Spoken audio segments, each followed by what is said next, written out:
Thanksgiving dinner at my parents' house had always been a test of patience, but this year was proving especially challenging. My brother Derek had been making pointed comments all evening about my mysterious lifestyle and secretive behavior, working himself up to something. I could see it in the way he kept glancing at his phone, that self-satisfied smirk playing at the corners of his mouth. "So, little brother," Derek said, setting down his fork with exaggerated casualness, "I finally figured out what you've been hiding." I looked up from my plate where I'd been focusing intently on my turkey. "Is that so?" "Oh, it absolutely is so," Derek continued, his voice getting louder, drawing the attention of everyone at the table. "Mom, Dad, our sister Rachel and her husband Tom. I've been watching you for the past 2 years. Always dodging questions about where you live, what you do, why you're never available for family events. I decided it was time to get some answers."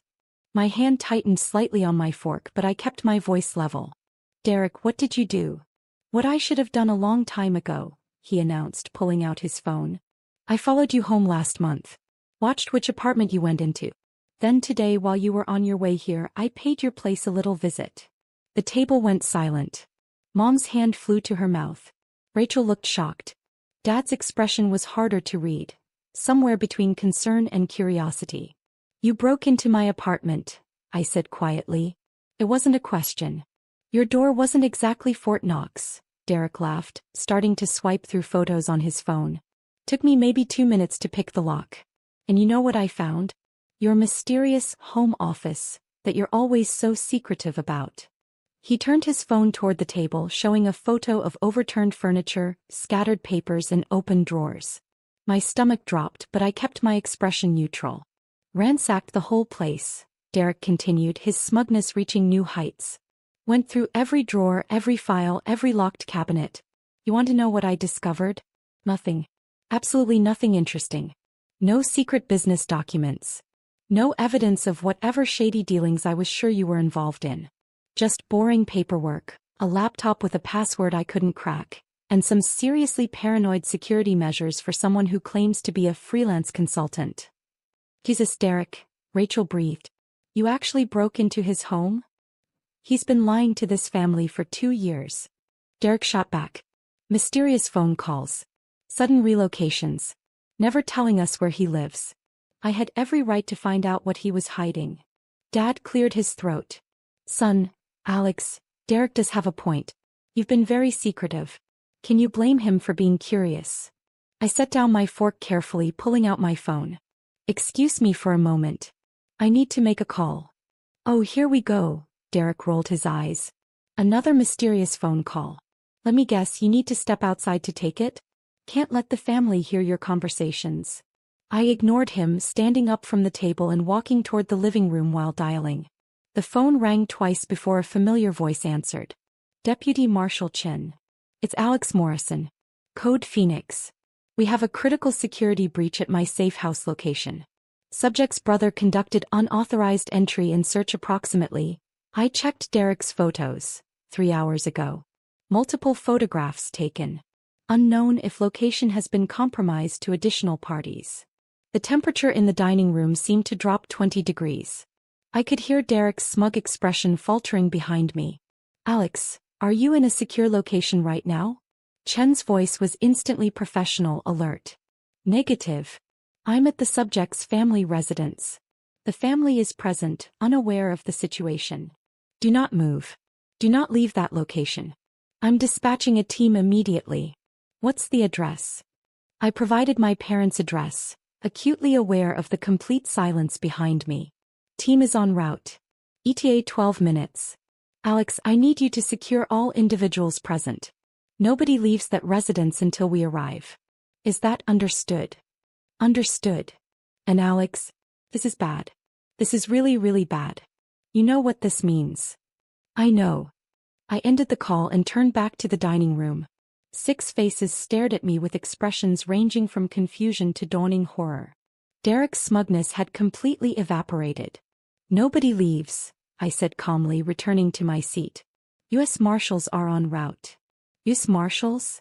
Mom's voice was barely a whisper. "Alex, what's going on?" "What's going on?" I said, my voice still calm but carrying an edge now. "Is that Derek just committed a federal crime. Multiple federal crimes, actually. Breaking and entering into a federal witness protection safe house. Photographing classified security arrangements. Potentially compromising the location and identity of a protected witness.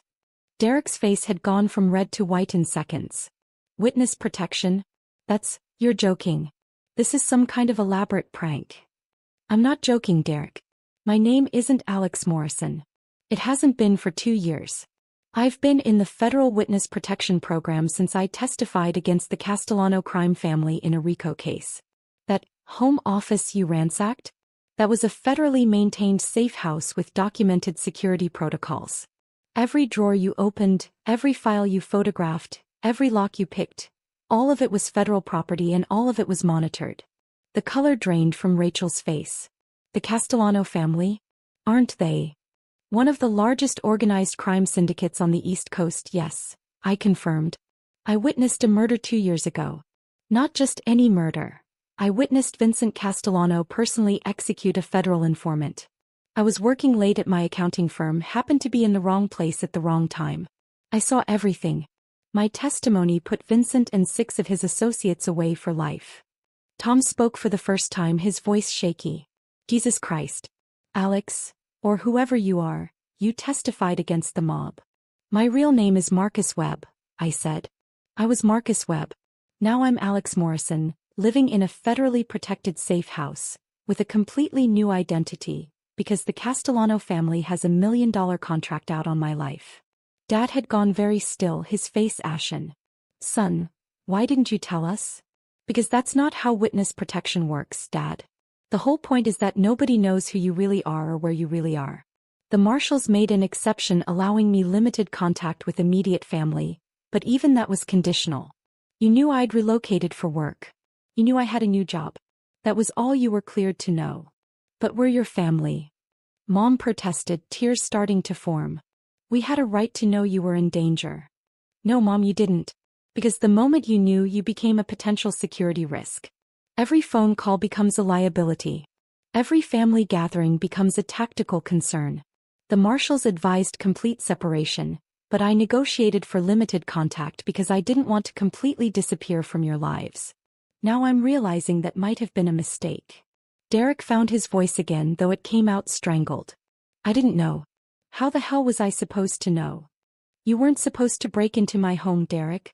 You weren't supposed to stalk me, follow me, and conduct an illegal search of my residence. Those are things normal people don't do, federal witness protection or not. You've been so secretive. Derek's voice was rising with panic now. Always dodging questions, never being available, acting like you had something to hide. I thought you were involved in something illegal or having an affair or, I don't know, but not this. So your solution was to commit multiple felonies to satisfy your curiosity, I said flatly. How did you think this was going to end, Derek? What was your best-case scenario? He had no answer. Rachel leaned forward, her voice urgent. Alex, Marcus, whoever you are. What happens now? What are the marshals going to do? At minimum, Derek will be arrested and charged with breaking and entering, tampering with federal property, and potentially compromising a protected witness.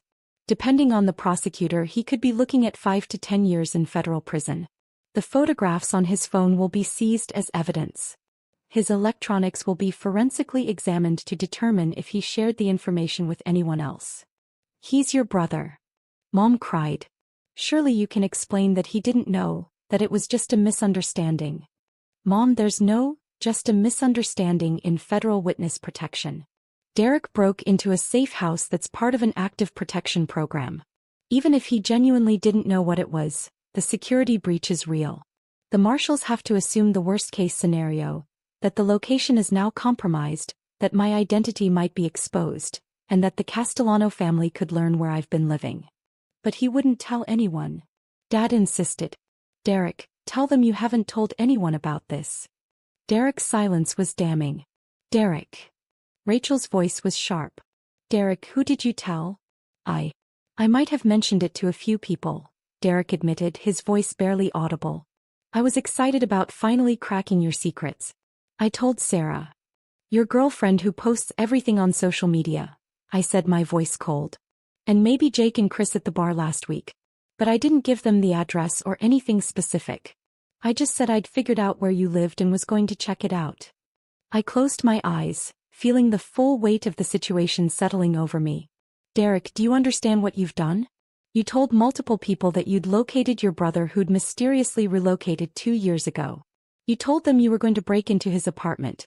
Then you took photographs and, I'm guessing, shared them with at least some of those people.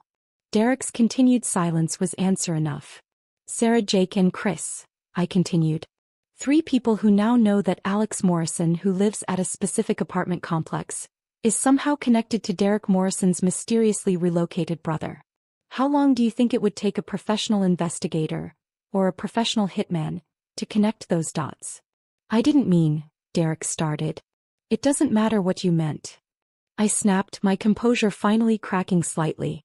Intent is irrelevant when you've potentially exposed a federal witness to organized crime assassins. The Castellano family has resources, Derek. They have people who monitor social media. They have people who investigate rumors. They have $1 million riding on finding me, and you just gave them a trail of breadcrumbs that leads straight to my location. The sound of vehicles pulling up outside made everyone jump. Through the window I could see 3 black SUVs with government plates. Car doors slammed in rapid succession. That's them, I said, standing up. Nobody move. Let me handle this. The doorbell didn't ring. There was just a sharp, authoritative knock that made it clear this wasn't a request. I opened the door to find Deputy Marshal Chin flanked by 4 other U.S. Marshals, all wearing tactical gear and very serious expressions.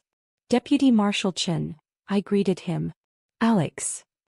He nodded curtly, then addressed the room beyond me. U.S. Marshals Service. Everyone remain seated with your hands visible.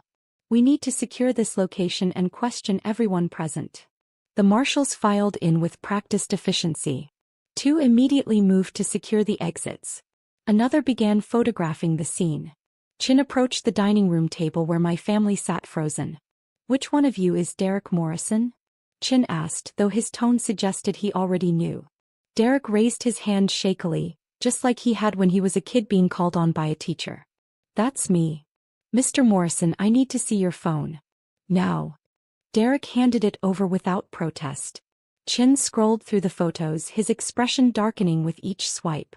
You took 43 photographs of a federal safe house. You posted 6 of them to your Facebook account with the caption, "Finally found out what my secretive brother has been hiding." Those posts have been shared 17 times and have over 100 comments. Oh my God, Rachel whispered. Chin looked at Derek with an expression that somehow managed to be both furious and weary. Mr. Morrison, do you have any idea what you've done? I didn't know it was a safe house, Derek said, his voice cracking. I thought he was just being paranoid or hiding something. I didn't know about the witness protection thing. I didn't know about the mob. I just wanted to know why my brother was being so secretive. Your wants and your ignorance don't change the facts, Chin said coldly. You committed breaking and entering. You photographed federal property. You distributed those photographs publicly. And in doing so, you've potentially compromised an active witness protection case and endangered your brother's life. Mom started crying in earnest now. Dad looked like he'd aged 10 years in the last 10 minutes. Rachel was holding Tom's hand so tightly her knuckles were white. Another marshal approached Chin and whispered something. Chin's jaw tightened. Are you certain? Sir.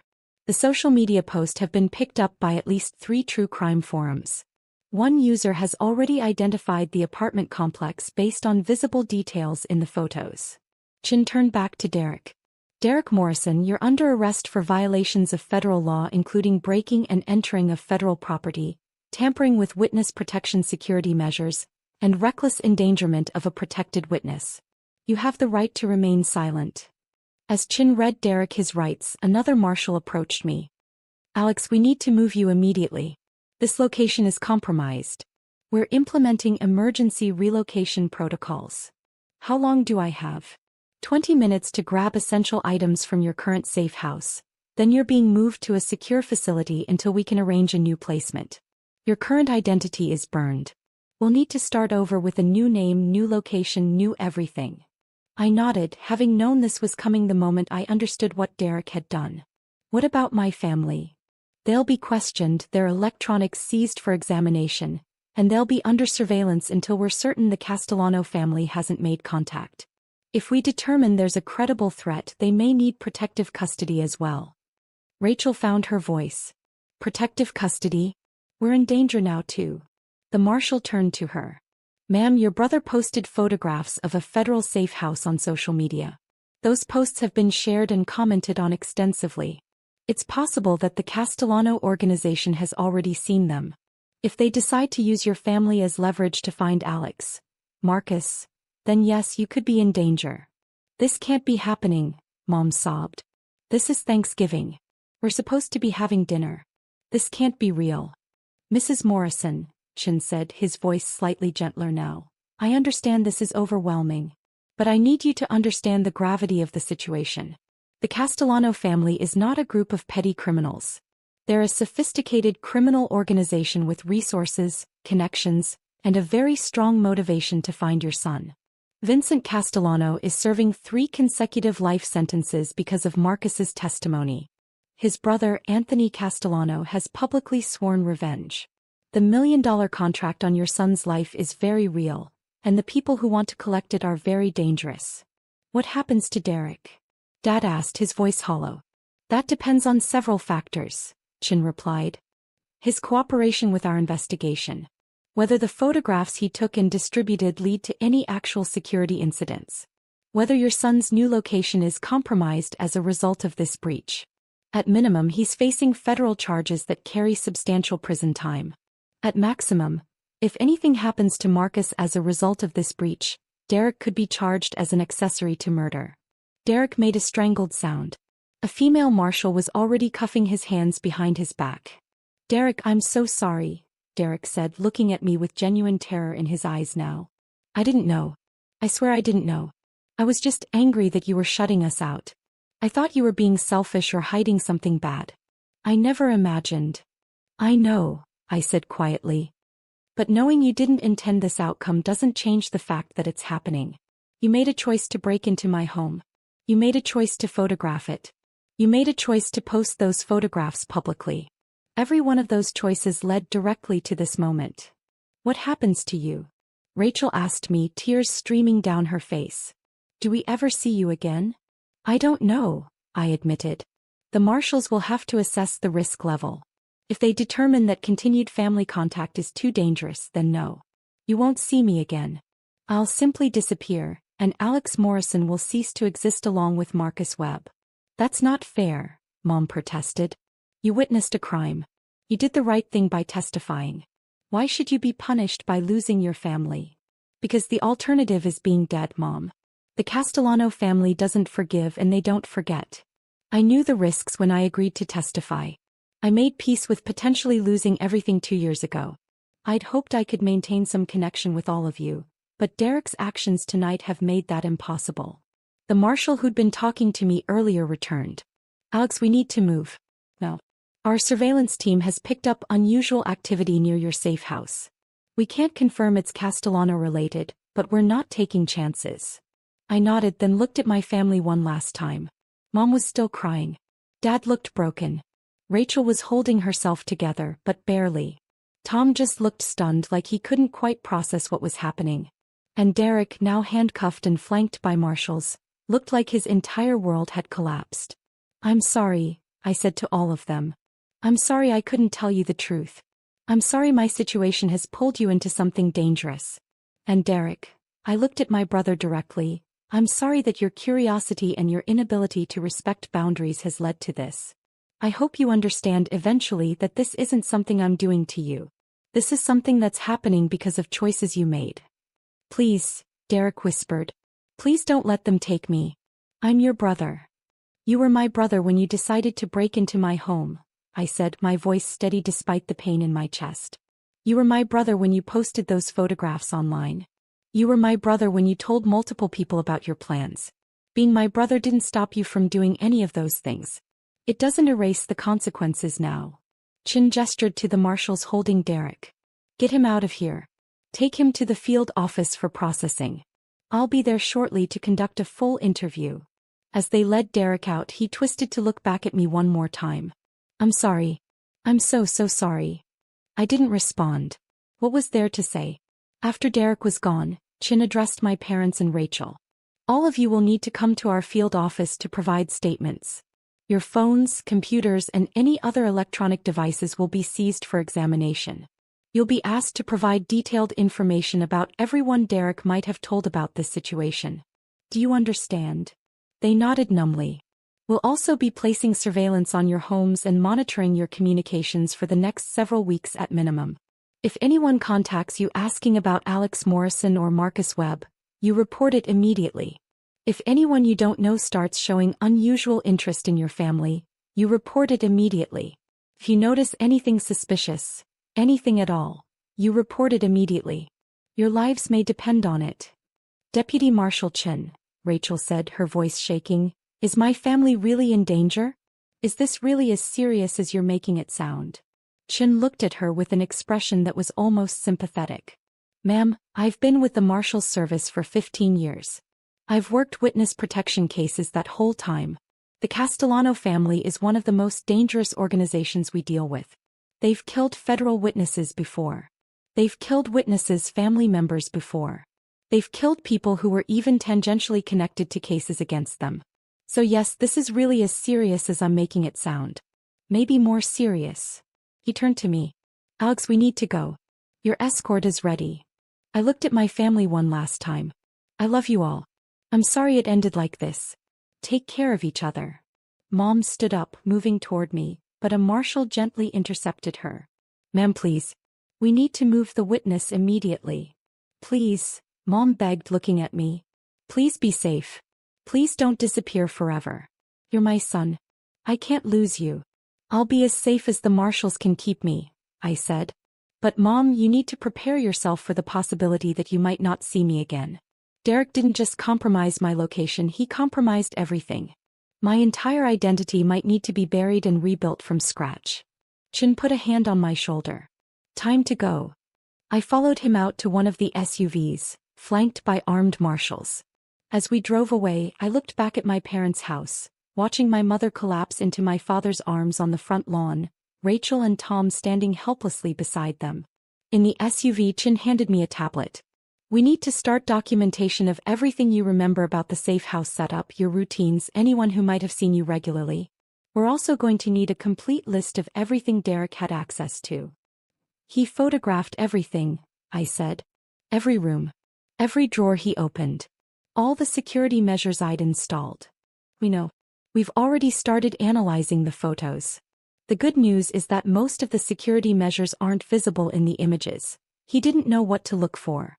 The bad news is that the layout is clear, and anyone with experience could use that information to plan an approach. What are the chances that the Castellano family has already seen the photos? Chin hesitated. We're operating on the assumption they have. It's been 3 hours since Derek posted them. That's more than enough time for the information to reach interested parties. So my safe house is completely compromised. Not just your safe house, Alex. Your entire identity in that city is compromised.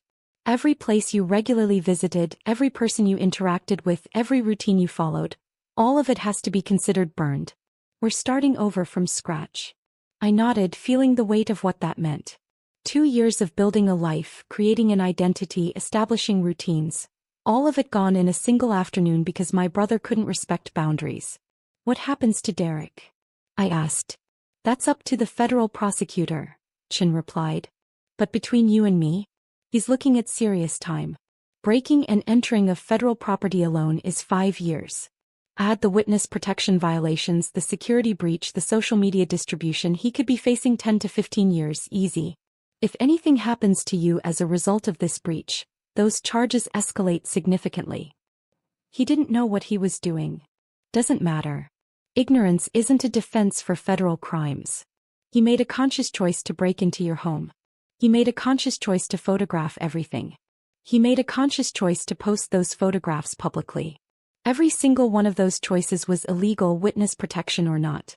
The fact that his illegal actions compromised a federal witness just makes it exponentially worse.